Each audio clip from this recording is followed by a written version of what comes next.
Hi everyone, my name is Julie. This is Keep Calm with Books and Coffee. I talk about books on this channel, mainly books about magic, and if you want to see more of that, you can subscribe down below. Today we are going to be doing the April reset / a little bit of a monthly wrap. So at the end of February, I talked a lot about what my plans for March were. So today we're kind of going to talk about what my plans for April are and kind of talk through any books that weren't included in a vlog or a project. We're going to kind of go back and forth between plans, goals, etc. and books. At least that's the plan on my end, so we'll see how this goes. So the first thing I have to talk about as far as books is Magic Strikes by Alana Andrews. This was a reread for me. This is the third book in the Kate Daniels series, and I actually listened to this on graphic audio for the first time. This follows Kate, the series follows Kate as she comes to Atlanta and she tries to investigate the death of her guardian, and she Kate's investigation style is she just pokes at things until somebody tells her a clue. And through the first few books, this series is okay, but it is one of my favorite paranormal romance series. It's one of my favorite series of all time, really, and I'd really like to make my way through reading the rest on graphic audio. I was super excited for a very specific scene on graphic audio in this, and I got it, and we also got it from Curran's point of view in the bonus chapters in the back, so I was thrilled for that. This is the book that really makes the series jump into another level for me, because we really start to delve into the found family aspects. We really start to get glimpses of deeper parts of Kate's past and her heritage that make this series what it is. And this book is really the point where I think the Andrews hit their stride with world building and character development and everything to lead us into the rest of the series. The first two books are okay, but this one truly is the point where everything turns around and this becomes a unique and fantastic series. So I loved this one. Can't wait to read the next one on graphic audio. So I participated in Roll of Reads very casually in March, and I did fulfill some of those prompts. I actually read a lot of the books that I talked about, or at least I attempted them for the prompts. So I'm pretty happy with my success. So what readathons am I going to be participating in April? The only one I'm going to really be full-time participating in is TBR Takedownathon, which is hosted by Jess over at the Hex Library, and I will have that link down below if you want to check it out. It's a super casual readathon in which if you read a book off your TBR, you've won the readathon. Technically, I've already won the readathon because I finished a book in April and it was on my TBR, so look at me, I won. There is a hard mode, there's more prompts and stuff if you are interested in a harder mode, but I'm really excited to just kind of read things off my TBR and sort of compete with myself to get the higher levels of badges. So I'm really working towards that. I would like to black out the board and, get as many of the badges as possible, or like as high a level as possible, I guess.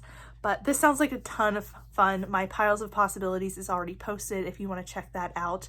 But that's my plan for April. I'm not going to be participating in this semester. It just didn't work out with my plans, and I didn't want to add more books to my TBR. Kind of go into it more in the Pile of Possibilities, but we'll get back to that at some point. But I wanted a more casual readathon this month. My next read was The Honey Witch by Sydney J. Shields, and this was an arc that I got in early access to, and I was really anticipating this because the vibes were supposed to be cozy witch who discovers her powers and goes to an island and learns and has to do a lot with bees. It sounded very, very cozy and fun, and I just felt like nothing was happening in this book and I could not stay concentrated on it. I was really interested in the sapphic romance in it, but I also felt like things were kind of going in a predictable way for that. So this book just wasn't for me, and I DNF'd it at 30%. Then my book clubs and buddy reads for April is pretty full. I am going to be reading Flawless. I said the wrong one in my TBR. I'm pretty sure we're reading Flawless this month by Elsie Silver. Then I also have The Raven Boys, which I'm hosting sprints for at the end of the month. My physical in-person TBR book club is This Could Be Us by Kennedy Ryan. And then I also have At First Spite by Olivia Dade. And I'm sure there are other things that I have forgotten that I will try to participate in, because that's kind of how Buddy Reads go for me. I'm really hoping to read as many of these as possible. Like I have said in my pile of possibilities, I do have some other obligations, so we shall see how the month goes. To kind of wrap up what I'm talking about as far as my reading, I have a few secret projects in the mix that are going to be controlling my reading over the first couple weeks of April, and then I'm also going to try to read that nonfiction book again, so we'll see if that surfaces. I'm really trying, but I've also had a lot of other things that I want to read and it just keeps getting shuffled off to the side. So I'm hoping to get to the nonfiction in April. As part of this recap, I'm going to mention books that I read for vlogs. The first is First Base by Ali Weigard, and the other is Unwritten Rules by Katie Casey. I read these for a baseball/opening day baseball romance vlog that I did earlier this month, so if you've missed that, you can check out my thoughts on these books there. Then for my in-person book club, I read Ready or Not by Cara Bastone, and this was something I was not sure about because the premise is that a young woman gets pregnant on a one-night stand, and she is not expecting this to happen, so she's kind of shell-shocked by the entire thing, but then she also kind of has a love triangle going on with the baby's father as well as her best friend's brother, and the three of them kind of have to find their dynamic and what's going on, and our main character, Eve, has to sort of, figure out what's going on in her life. This was so cute. I loved this. I had a really good time with it. I think most of our book club really loved it, and we talked pretty in depth about all of it. I had a great time reading this.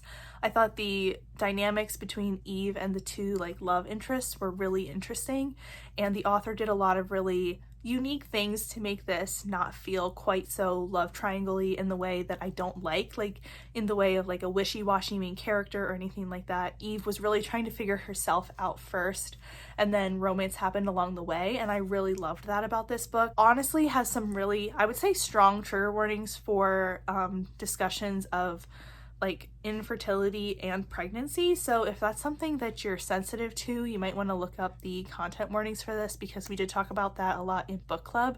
And when I was reading this on sprints, I was absolutely loving it and having a great time with it, but I would want to preface that for anyone that this does have some discussions of infertility in here, and sort of it's throughout the book in varying degrees, and it's a book about pregnancy, so there's a lot about babies and everything in here. So it might not be the book for you if that is a sensitive topic for you, but I also just had a great time reading this, and I thought it handled those topics in a really careful and loving way.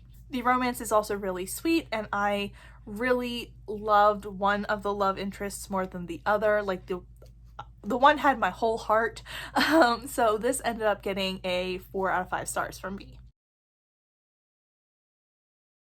Then as far as content, we did check in on the goals. One of my goals for March was to check in on where I am in all my 2024 goals, and I did do that. I had a vlog about that, and that was really fun and a great time. I participated in Readathon for the check-in for that, so I did do that. I'm proud of myself for doing that.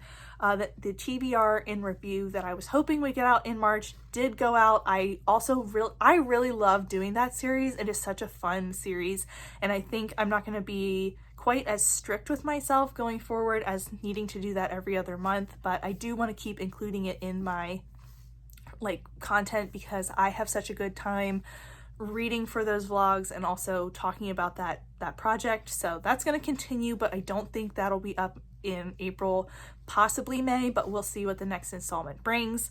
So I'm just not holding myself to a schedule for that, but I'm going to keep bringing it back. So if you enjoy that series as well, don't worry, it will be returning. Then something else I'm going to try again to do in April that I didn't quite fit into March is the reviews I wanted to be doing every month. So I do have a plan to fit those in. They're in the content planner for this month. We'll just have to get them together and make them happen. But there's so much content that keeps getting moved around to a different place, or I get inspired to do something different. So I'm wondering if I should maybe add these in as a Saturday video, an extra piece of content, rather than trying to fit them into my Sunday, Monday/Thursday schedule. I usually post on Sundays, but sometimes it's Monday, but usually always Thursdays.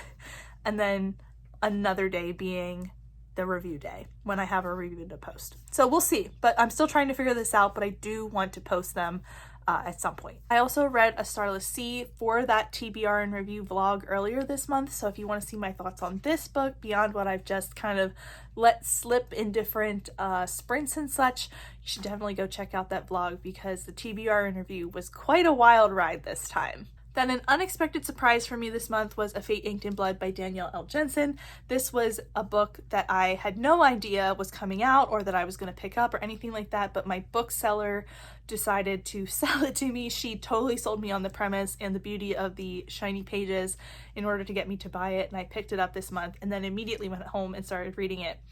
In this, we are following Feyre, who is a shield maiden. She has some magic that she has been hiding, and her awful husband basically turns her in for hiding this magic, and another man wants to take her as his wife so that he can use her kind of fame and the magic that she possesses in order to unite a bunch of different Nordic states. This is all very Nordic based in mythology and world and all of that. And she has the hots for his son.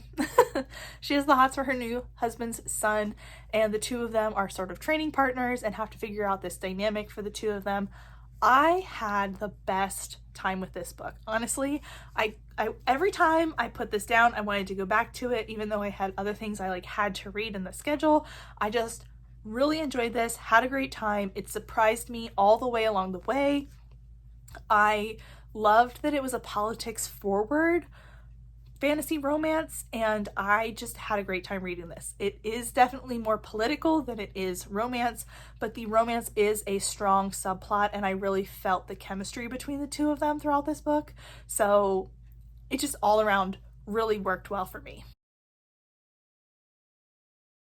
Then I'm going to give you a little sneak peek of something I read for a vlog this month that's going to be coming out in April, but I'm not going to tell you any of my thoughts about. And I read the Final Girl Support Group for Grady Hendrix. So keep your eyes open for my thoughts on this in a vlog coming soon. So that's all the reading that I have to talk about for March. So I'm just going to talk a little bit more of my goals recap for March and what's going to happen going forward in April. So I wanted to reduce my physical TBR by 7 in March, and I only did it by 3. My new goal is 10. I'm going to reduce it by 10 in April. I keep wanting to say March because I know I'm going to be reading a lot of books that are off of my shelves. I also just really want to push myself to keep reducing this and get under 90 and also stay under 90. So I want to kind of push to get to that point because that's my goal for the year, but really that's my mid-year goal that I want to adjust it. So I'm going to push for 10 this month. I think we're starting at 91, so hopefully by the end of the month we're at 81. The zero buying focus happened, but it didn't. I had a lot more plans with friends this month in local places, my local friends and stuff like that. So I did shopping with them. I also hung out with my sister. So things got bought and I didn't necessarily refocus on low spend, no buy, but I think I did better than I did in February. So we're going to continue to just try and do this maintenance and finding a balance point with this goal, but I think I did a little better, but also because it's starting to get warm and we're getting towards spring, we're all getting out of our houses a little more and getting together a little more. So it's kind of a balancing act. To review just a couple of the other goals that I had for March that I didn't quite get to, I did cook more, so I'm happy with that.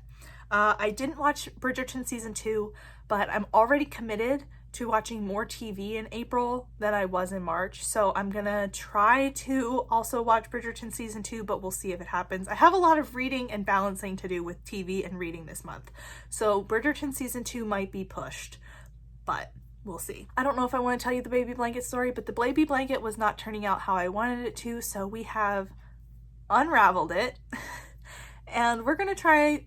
A different gift was given and we're going to try to turn that yarn into something else and maybe do a baby blanket for Christmas. We'll see. We'll see if it happens. Maybe my blankets will just be for me, but that one just wasn't working out the way I wanted it to. Also, my other goal of going to my local bookstores events / their romance book club, I can add another tick to that because now I've gone to 2 out of the 3 that they've had, and I'm going to bullet journal night tonight, the day you're seeing this. So I am excited to be participating there more. That's all my goals. Those are the books I read. That's sort of the wrap up and reset for April. If you have any thoughts or feelings or want to share anything about the stuff I talked about today, please let me know down below. What are you hoping to see from me in April? And also, what are you hoping to read? What's your most exciting book that you're gonna read in April? But that is it. Thank you so much for watching, and I will see you next time. Bye!